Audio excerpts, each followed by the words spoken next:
If you're looking for a financial advisor, you probably started where most people do, looking at fees, looking at past performance, or searching for someone who can beat the market. But I want to challenge you today to look through a completely different lens.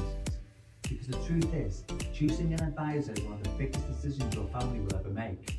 And it has very little to do with buying a product like an ISA or a pension.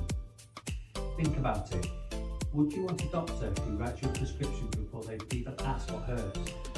Of course not. So why do we expect that from our finances? Today, we're moving away from the old transactional way of thinking and toward a modern partnership.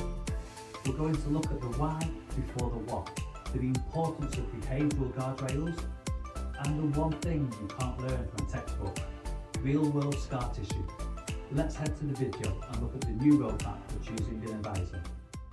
Hey everyone, and welcome. Today, we're jumping into a really big topic, how to choose a financial advisor here in the UK. But I want you to forget everything you think you know, because we're going to look at this through a completely new, modern lens.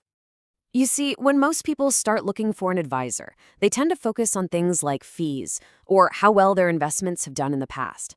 And look, those things matter. But here's the thing. What if they're not the most important questions? What if the real key to your financial success lies somewhere else entirely? And this slide just lays out the shift perfectly. The old way of thinking was all about the transaction. It was about selling a product, haggling over fees, and chasing last year's returns.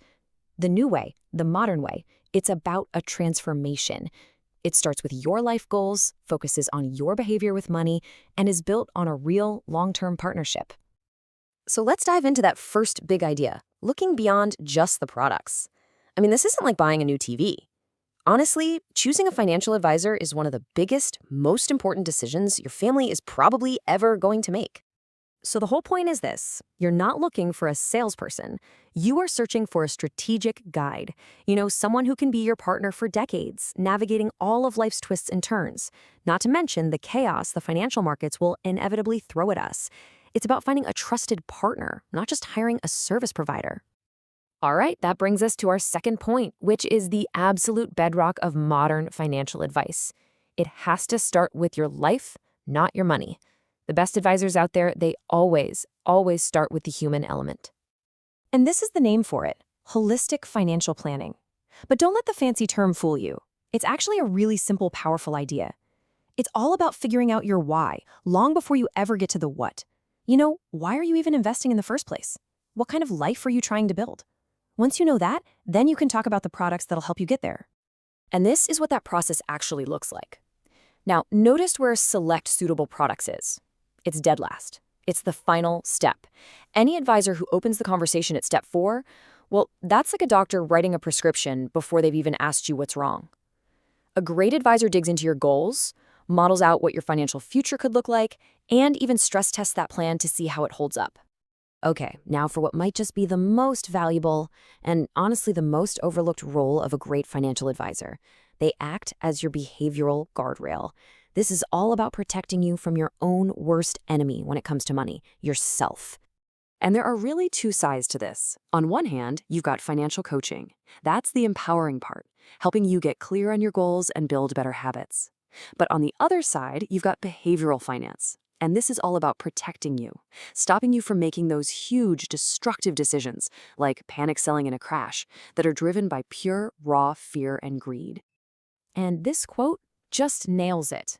I mean, think about that for a second.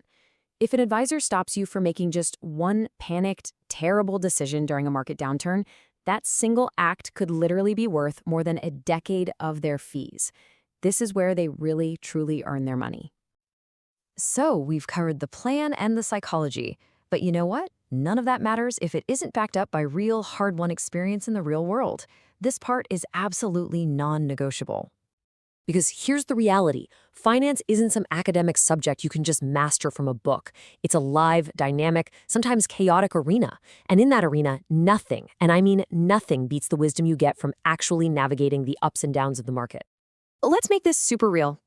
An advisor who guided clients through the fire of the 2008 financial crisis, who was on the phone with them during the dizzying COVID crash, who helped them navigate that crazy inflation shock of 2022, that person has a level of perspective you just can't teach. They have the scar tissue, They know what it feels like, and they know how to lead when everyone else is hitting the panic button.